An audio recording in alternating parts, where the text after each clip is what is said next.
Hello friends, welcome back to my YouTube channel. स्वागत है आपका अपने यूट्यूब चैनल पर। कल हमने देखा था कंप्यूटर से जुड़े सभी क्वेश्चनों का पार्ट 1, जिसमें हमने 25 क्वेश्चन को कवर किया था। आज हम देखेंगे पार्ट 2, जिसमें हम फिर से 25 क्वेश्चनों को ही डिस्कस करेंगे। तो ये इंपॉर्टेंट वीडियो होगी जो हर एक एग्जाम के लिए इंपॉर्टेंट होगी। तो इसलिए वीडियो को लाइक और चैनल को सब्सक्राइब अभी कर दें। और चलिए क्वेश्चन नंबर 26 की ओर बढ़ते हैं, क्योंकि 25 तो हमने कल कर लिए, अब 26 की ओर चलते हैं। तो चलिए क्वेश्चन नंबर 26 को देखते हैं। तो ये रहा क्वेश्चन नंबर 26, और क्वेश्चन नंबर 26 में पूछा गया है कंप्यूटर के सेंट्रल प्रोसेसिंग यूनिट का फंक्शन क्या है। कंप्यूटर के सेंट्रल प्रोसेसिंग यूनिट का फंक्शन क्या है। तो इसका राइट आंसर हो जाएगा ऑप्शन नंबर सी, यानी कि गणनाएं व प्रोसेसिंग करता है। यानी कि गणनाएं और प्रोसेसिंग करता है। कंप्यूटर के सेंट्रल प्रोसेसिंग यूनिट का फंक्शन क्या है कि वह गणनाएं और प्रोसेसिंग करता है। चलिए अगले क्वेश्चन की ओर। अगले क्वेश्चन में पूछा गया है निम्नलिखित में से कौन सा कंप्यूटर का बुनियादी कार्य नहीं है। यानी कि निम्नलिखित में से कौन सा कंप्यूटर का बुनियादी कार्य नहीं है। तो इसका राइट आंसर हो जाएगा ऑप्शन नंबर बी, यानी कि टैक्सेस को स्कैन करना। टैक्सेस को स्कैन करना कंप्यूटर का काम नहीं है। चलिए अगले क्वेश्चन की ओर। अगले क्वेश्चन में पूछा गया है परिचालन संपन्न करता है। परिचालन संपन्न करता है, इसका राइट आंसर हो जाएगा ऑप्शन नंबर बी, यानी अर्थमेटिक। अर्थमेटिक परिचालन संपन्न करता है। चलिए अगले क्वेश्चन की ओर। अगले क्वेश्चन में पूछा गया है कंप्यूटर में अधिकांश प्रोसेसिंग किसमें होती है। कंप्यूटर में अधिकांश प्रोसेसिंग किसमें होती है। तो इसका राइट आंसर हो जाएगा ऑप्शन नंबर सी, यानी सीपीयू में अधिकांश प्रोसेसिंग होती है। चलिए अगले क्वेश्चन की ओर। अगले क्वेश्चन में पूछा गया है कंप्यूटर निम्नलिखित में से कौन सा कार्य नहीं करता है। कंप्यूटर निम्नलिखित में से कौन सा कार्य नहीं करता है। तो इसका राइट आंसर हो जाएगा ऑप्शन नंबर बी, यानी अंडरस्टैंडिंग। अंडरस्टैंडिंग का कार्य कंप्यूटर नहीं करता है। चलिए अगले क्वेश्चन की ओर। अगले क्वेश्चन में पूछा गया है प्रमुख मेमोरी किसके समन्वय से कार्य करती है। प्रमुख मेमोरी किसके समन्वय से कार्य करती है। तो इसका राइट आंसर हो जाएगा ऑप्शन नंबर डी, यानी सीपीयू के समन्वय से कार्य करती है। चलिए अगले क्वेश्चन की ओर। अगले क्वेश्चन में पूछा गया है माइक्रो प्रोसेसर जो कंप्यूटर का मस्तिष्क होता है उसे कहा जाता है।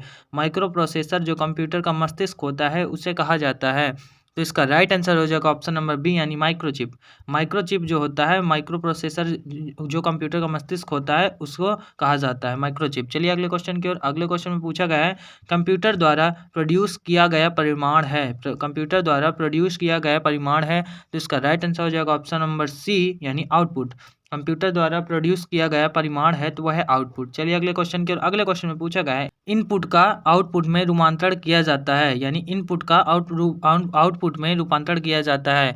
तो इसका राइट आंसर हो जाएगा ऑप्शन नंबर बी, यानी सीपीयू द्वारा इनपुट का आउटपुट में रूपांतरण किया जाता है। अगले क्वेश्चन में प्रोसेस्ड डेटा को कहते हैं। प्रोसेस डेटा को क्या कहते हैं। तो इसका राइट आंसर हो जाएगा ऑप्शन नंबर बी, यानी प्रोसेस कहते हैं। प्रोसेस डेटा को प्रोसेस कहते हैं। चलिए अगले क्वेश्चन की ओर। अगले क्वेश्चन में पूछा गया है सीपीयू का मुख्य घटक है। सीपीयू का मुख्य घटक है, तो इसका राइट आंसर हो जाएगा ऑप्शन नंबर डी, यानी कि कंट्रोल यूनिट भी उसका घटक है, मेमोरी भी उसका घटक है, और अर्थमेटिक लॉजिक यूनिट भी उसी की घटक है। तो ये तीनों उसी के घटक हैं। चलिए अगले क्वेश्चन की ओर। अगले क्वेश्चन में पूछा गया है कंप्यूटर की क्षमता है। कंप्यूटर की क्षमता है, कंप्यूटर की क्षमता क्या है। तो इसका राइट आंसर हो जाएगा ऑप्शन नंबर सी, यानी सीमित। ना कि निम्न और ना ही उच्च, ना ज़्यादा होती है ना ही कम होती है, वो सीमित होती है। चलिए अगले क्वेश्चन की ओर। अगले क्वेश्चन पूछा गया कंप्यूटर को किस प्रकार की बुद्धि की संज्ञा दी गई है। यानी कंप्यूटर को किस प्रकार की बुद्धि की संज्ञा दी गई है। तो उसका राइट आंसर हो जाएगा ऑप्शन नंबर बी, यानी कृत्रिम बुद्धि। कृत्रिम यानी मानव द्वारा बनाया गया बुद्धि की संज्ञा दी गई है। अगले क्वेश्चन की ओर। अगले क्वेश्चन में पूछा गया है मनुष्य की स्मरण शक्ति कंप्यूटर की तुलना में होती है। मनुष्य की स्मरण शक्ति कंप्यूटर की तुलना में होती है समान होती है, यानी बराबर के लगभग होती है। चलिए अगले क्वेश्चन की ओर। मानव मन तथा कंप्यूटर में किसकी गति अधिक है। मानव मन तथा कंप्यूटर किसकी गति अधिक होगी। इन दोनों में से कंपेयर किया जाए तो किसकी गति अधिक होगी। इसका राइट आंसर हो जाएगा ऑप्शन नंबर बी, यानी मानव मन की गति अधिक होगी। चलिए अगले क्वेश्चन की ओर। ईडीपी क्या है। ईडीपी क्या है, ईडीपी को क्या कहते हैं। तो इसका राइट आंसर हो जाएगा ऑप्शन नंबर डी, यानी electronic data processing. Electronic data processing EDP का फुल फॉर्म है। चलिए अगले क्वेश्चन की ओर। अगले क्वेश्चन की ओर चलते हैं। अगले क्वेश्चन में पूछा गया है कंप्यूटर में सूचना किसे कहा जाता है। कंप्यूटर में सूचना किसे कहा जाता है। तो इसका राइट आंसर हो जाएगा ऑप्शन नंबर सी, यानी एकत्रित डेटा को ही कहा जाता है कंप्यूटर में सूचना। चलिए अगले क्वेश्चन की ओर। कंप्यूटर में डेटा किसे कहा जाता है। कंप्यूटर में डेटा किसे कहा जाता है। तो इसका राइट आंसर हो जाएगा ऑप्शन नंबर डी, यानी कि चिन्ह व संख्यात्मक सूचना को। चिन्ह व संख्यात्मक सूचना को कंप्यूटर में डेटा कहा जाता है। चलिए अगले क्वेश्चन की ओर। अगले क्वेश्चन पूछा गया इनपुट का आउटपुट में रूपांतरण किसके द्वारा किया जाता है। इनपुट का आउटपुट में रूपांतरण किसके द्वारा किया जाता है। तो इसका राइट आंसर हो जाएगा ऑप्शन नंबर सी, यानी सीपीयू द्वारा इनपुट का आउटपुट में रूपांतरण किया जाता है। अगले क्वेश्चन की ओर।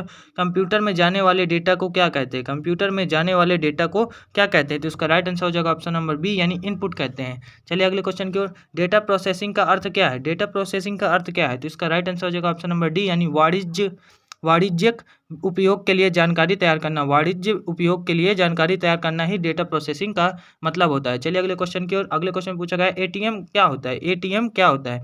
तो एटीएम क्या होता है? तो इसका राइट आंसर हो जाएगा ऑप्शन नंबर ए, यानी बिना स्टाफ के नकदी देना, यानी बिना स्टाफ के नकदी देना एटीएम कहलाता है। चलिए अगले क्वेश्चन की ओर।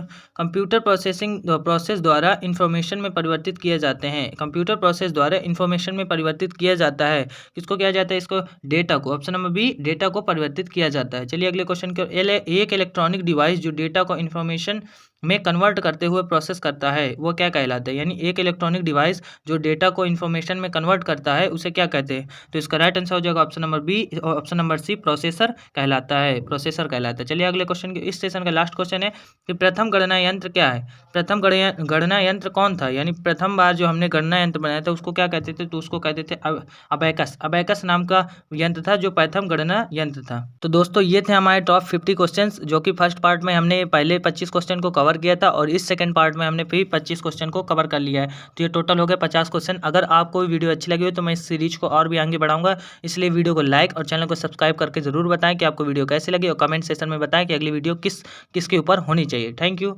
मिलता हूँ अगली वीडियो में।